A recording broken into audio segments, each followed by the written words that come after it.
ladies, gentlemen, and everything in between, we are back with another banger. We've got 7 reasons why Tom Aspinall should be the undisputed UFC heavyweight champion of the world and not Jon Jones.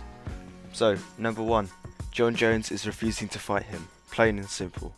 If you are the undisputed heavyweight champion of the world and you don't want to fight the interim champion, then you should be stripped of your title. I mean, the official Wikipedia page for interim championship states that if the original champion cannot return, refuses to defend their title, or moves to a different weight class, the interim champion is promoted to a full champion. It also states below that sometimes an interim championship is given out as a way to single out a mandatory challenger for the champion. Well, this sort of shows that Jon Jones should either fight Tom Aspinall or vacate the belt, and then Tom becomes the champion. Because really, if he doesn't want to fight Tom and wants to have this legacy fight with Stipe, then he shouldn't be holding up the whole heavyweight division with him. And that goes on to my second point. Jon Jones is incredibly inactive. If we look at Volkanovski, he attempted double champ status in 2023. He then unified the featherweight division, then attempted double champ status again, and then attempted to defend his title. If we look at someone who wasn't a champion, Jessica Andrade fought 5 times in 2023, which is 4 times more than Jon Jones fought. If we look at Tom Aspinall himself, he would go on to recover from a leg injury, beat Marcin Tybura, then beat Sergey Pavlovich, and then win the interim championship of the world, which really shows how inactive Jon Jones can be. Anyway, number 3, Jon Jones is holding up the whole of the heavyweight division. Jon Jones has been champion for 398 days and has not defended his belt once. He beat Cyril Gane, and that's it. In the last 4 years, he's beaten 1 top heavyweight, and for some reason he's the champion. He should do what Jamal Hill's doing, what Jamal Hill did, and vacate the belt if you're unable to defend your title. I mean, admittedly, there was no interim champion for the light heavyweight division, but I'm sure Jamal would have been happy to vacate if there was an interim champion. Point number 4. It's extremely rare to defend an interim title. There's only really 3 cases of people defending interim titles, and even then, one of them arguably wasn't a defense. Okay, the first time this happened was when Big Nog had to defend his interim championship because Randy Couture couldn't fight for a year. The next time this happens when Renan Barão had the interim championship of the world and then would defend it and then became the undisputed champion 100 days later or something, because Dominic Cruz was inactive for 3 years. He would go on to be inactive for 3 years. But yeah, also, Tony Ferguson's one, I don't know if it counts because he was the interim champion, then he got injured, so then he got stripped of it, but then he came back into an interim championship fight. But yeah, so, really, it's very rare for an interim champion to defend the title, and if we exclude Tony Ferguson, has only happened twice, which, I get that they're trying to keep Jon as the champion so that they can have, the money fight of Jones and Stipe, but,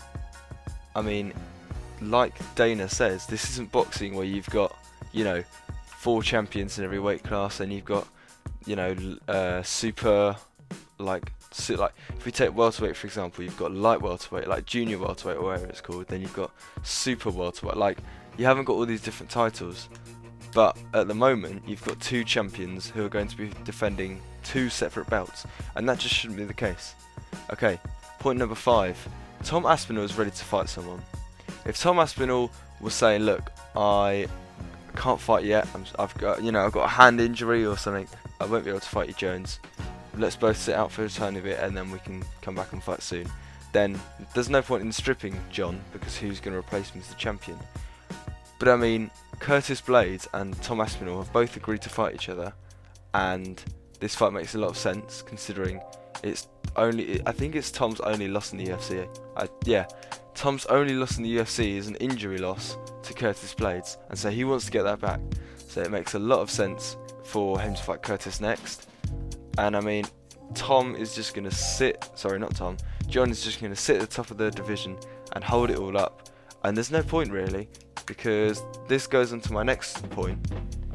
Jones versus Stipe doesn't need the belt. I don't think this fight is dependent on the heavyweight title. I would be just as happy to see this fight if it wasn't for the title as if it was. I think that what they should do is strip John of his title, and then Tom fights Curtis Blades for the Undisputed title in the UK. I think probably it's going to be like UFC 304, and then on the event before it, in International Fight Week, you have Conor versus Chandler, and then the co-main event, or I mean this could main event, but I doubt it would. You then have Jones versus Stipe below it. I think that would make a lot of sense, and it would be a way to get loads of big fights in one big event in International Fight Week. And I mean, it stops it from clogging up the whole division. It just makes loads of sense, to be honest. Like, this fight does not need the title. Stipe doesn't deserve a title shot. If anyone does, it's Tom Aspinall. So yeah, just too many questions. Anyway, my final point. Jon Jones is ruining his own reputation. The most recent bit of news that came out was that Jon Jones threatened to kill a drug tester, which is just so stupid. And we know he's popped for steroids before. He's tested positive for all sorts of stuff. I mean, look, if he had the character of Tom Aspinall and was such a nice guy, a humble guy, did all this stuff for other people, and was here to would bring the fight basically and wouldn't run away from anyone, I would be fine to have him as the champion. But at the moment, he is dodging fighting Tom Aspinall, which isn't good because he's the interim champion. He's also doing a bunch of stupid stuff with, drug testers and trying to kill them or whatever. I believe I don't actually know if he tried to kill them or threatened to kill them, but I'm not sure. Yeah, threats to kill, it says. But yeah, both are pretty bad. Don't do either. And this isn't really the role model figure you want to be, at the top of your most... Realistically, I mean, in combat sports as a whole, the heavyweight division is like the golden division. And to have your champion and the greatest of all time holding it up and then doing stupid stuff like this, the headlines would look better if it said UFC fighter Jon Jones rather than UFC champion, because that implies that this guy is important to the company, and then it ties him into the company's reputation. It just, look, I think it would make so much more sense to have either John fight Tom or John be stripped, and then Tom fights Curtis, John fights Stipe, and then if John beats Stipe, which I think he will, and then he wants to become the champion again, and then fights Tom Aspinall, look, I'd be so happy for that to happen. I don't see why that shouldn't happen, and I mean, Tom versus John should have happened. Tom Aspinall versus Jon Jones should happen. It makes total sense for the champion to fight the interim champion, and then, like the Wikipedia article said, if you can't fight him, then you should be stripped. But yeah, anyway, let me know what you thought of this video. Let me know if you think I should do anything else, and let me know who you think should be the heavyweight champion of the world in the eyes of the public. So yeah, peace, love and guidance. I'm out.